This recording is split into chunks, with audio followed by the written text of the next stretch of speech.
दोस्तों, एक समय था जब मुगल साम्राज्य दुनिया के सबसे बड़े साम्राज्यों में से एक था। अकबर ने जहां मिलजुल कर चलने की नीति से एक मजबूत बुनियाद रखी, वहीं शाहजहां ने ताजमहल और तख्त-ए-ताउस बनाकर शान की इंतहा कर दी। औरंगजेब ने इसे सबसे बड़ी सीमा तक फैलाया, लेकिन जंगों और कठोर नीतियों ने एम्पायर को अंदर से कमजोर कर दिया।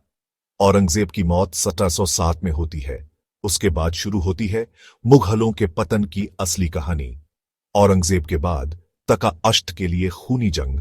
1707 में औरंगजेब के तीन बेटों आजम शाह, मुअज्जम, जो बाद में बहादुर शाह आए बने, और काम बख्श ने गद्दी के लिए खून बहा दिया। मुअज्जम जीता, लेकिन वो बुढ़ापे में था और एक कॉम्प्रोमाइज एम्परर बना। उसने राजपूतों से सुलह की, सिखों के खिलाफ जंग की, लेकिन एम्पायर के अंदर डिसिप्लिन वापस नहीं ला पाया।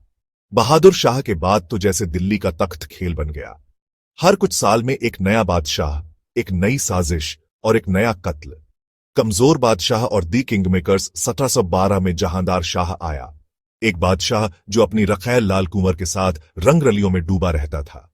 फिर आया फर्रुखसियर, जो अपने ही वजीरों सैयद ब्रदर्स अली और हुसैन के हाथ का खेल था। इन्हें किंग मेकर्स ONF दिल्ली कहा गया, क्योंकि असली ताकत उनके हाथ थी और बादशाह सिर्फ एक पुतला बन गया। इसके बाद एक के बाद एक कमजोर बादशाह आते रहे। मोहम्मद शाह, अहमद शाह, आलमगीर ट्रियू। दिल्ली का तख्त अब शान का प्रतीक नहीं रहा, बल्कि मजबूरी का खेल बन गया। मोहम्मद शाह रंगीला और दिल्ली की बर्बादी फिर आया। मोहम्मद शाह रंगीला 2/19 1744। नाम ही सब कुछ कहता है। न राजनीति की समझ, न सेना पर पकड़ डी, सिर्फ शौक, महफिल, संगीत और शराब। और इसी दौर में 1738 का वो दिन आया जो मुगलों की गर्दन तोड़ा गया। नादिर शाह पर्शिया का कहर अपनी फौज के साथ दिल्ली तक आ पहुंचा। करनाल की लड़ाई में मुगल सेना शर्मनाक तरीके से हार गई। फिर नादिर शाह ने दिल्ली में खून की होली खेली। चांदनी चौक से जामा मस्जिद तक लाशों का ढेर लग गया। तख्त-ए-ताउस और कोह-ई-नूर ईरान ले जाए गए। एक वक्त था जब दिल्ली से रोशनी निकलती थी, और अब वही दिल्ली अंधेरे में डूब गई। अब्दाली और पानीपत की तबाही। नादिर शाह के बाद अहमद शाह अब्दाली ने बार बार हिंदुस्तान पर हमले किए।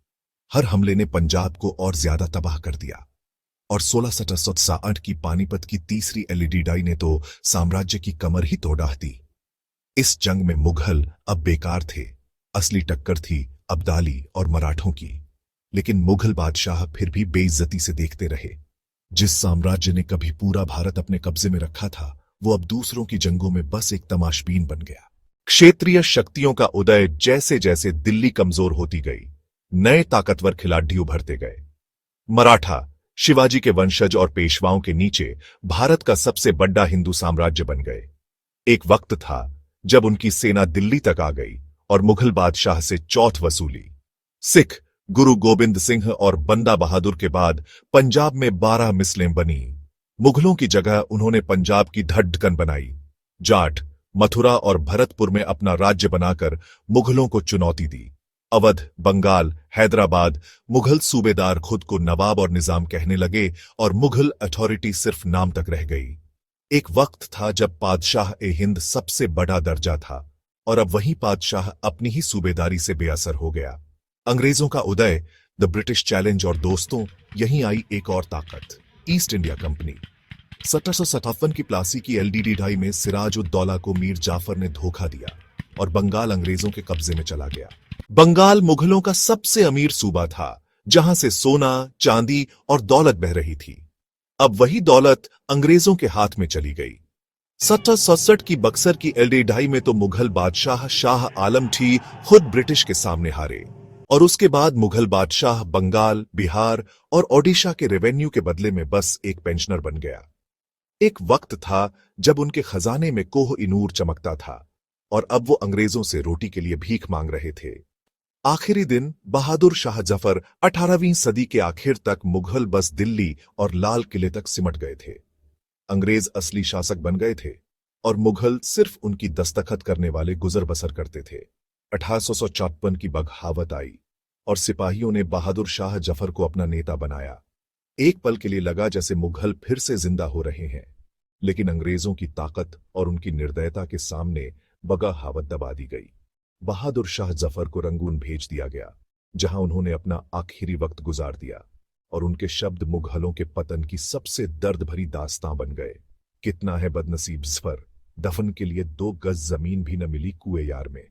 एक साम्राज्य का अंत। और दोस्तों, इस तरह बाबर का बनाया हुआ साम्राज्य, जो अकबर के दौर में अपने शिखर पर था, शाहजहां के ताजमहल से अमर हुआ, औरंगजेब के दौर में कठोर हुआ, और उसके बाद खून, लूट और धोखे का शिकार बन गया।